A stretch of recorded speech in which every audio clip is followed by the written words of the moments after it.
Hey y'all, it's Cody from the Keepers of Nerddom. How you doing? Ahsoka episode 7. Let's do a quick review. There's a lot that happened. And then when you stop to pause and think, nothing happened at all. I don't know, guys. I don't know. We see the Ezra and Sabine have some moments awkwardly talking with each other, but they're not a couple, but they basically are, but they're not.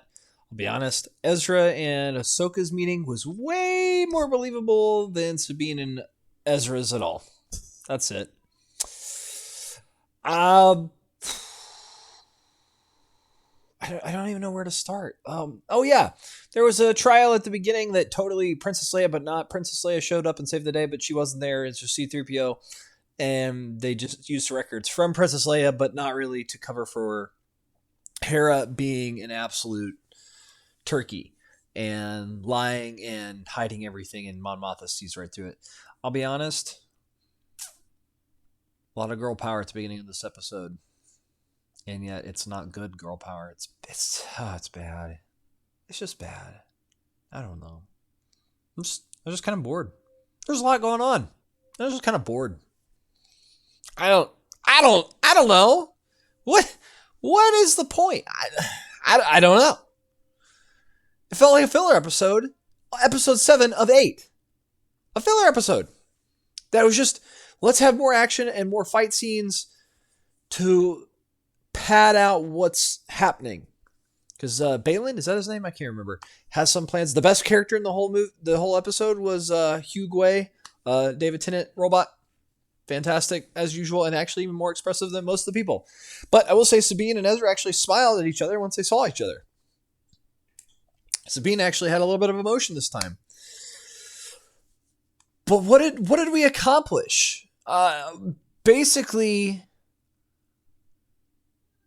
in the end of it, like, first off, the Purgles come out of hyperspace, and Ahsoka goes out only to find a minefield, and they're like, they know we're here.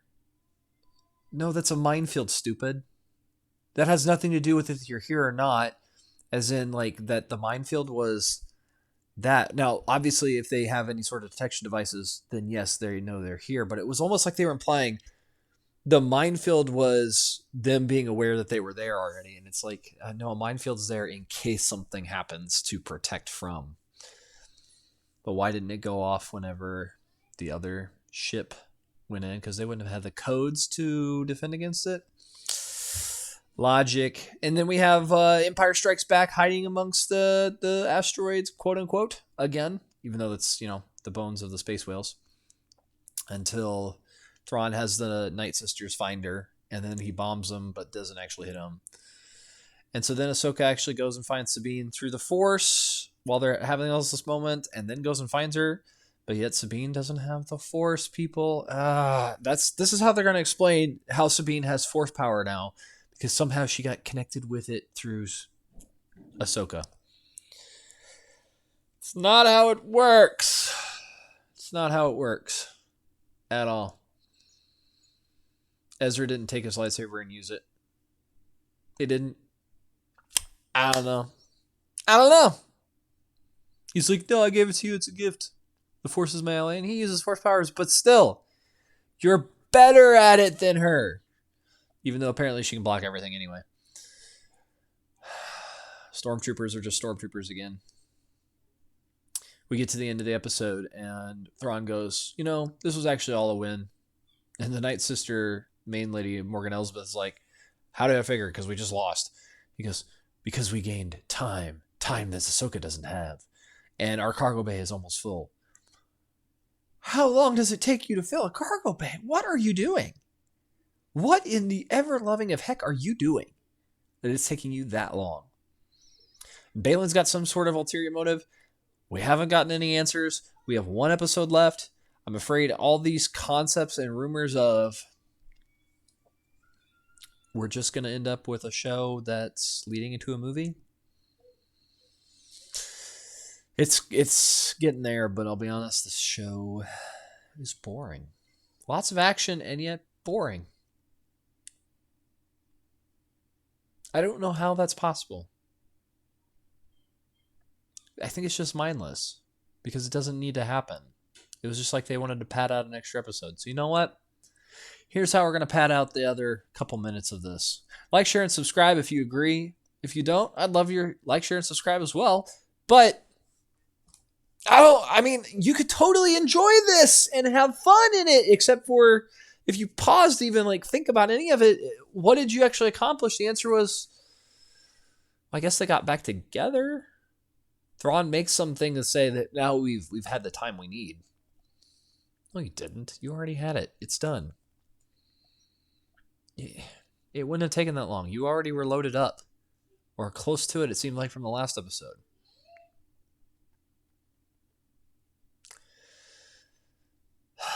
I know in some of the episodes they said it was going to take a certain amount of time. 3 rotations or something, but still. This is just... it's just so silly. It's not been 3 rotations. Also, side note. Because Ezra and Sabine acted like they'd just seen each other 5 minutes ago for the first time.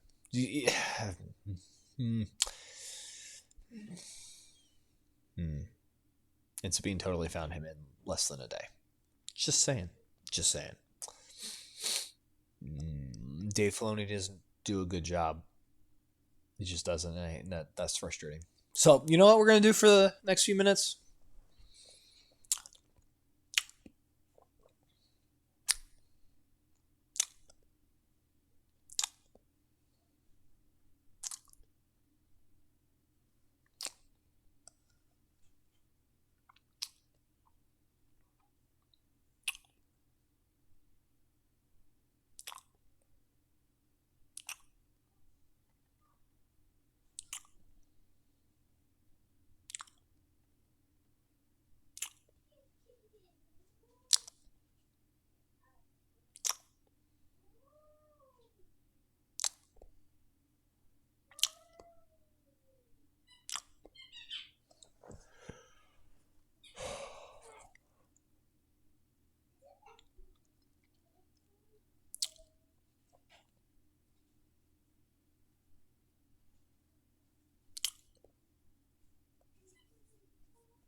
And yeah, pretty much that's what this episode amounted to.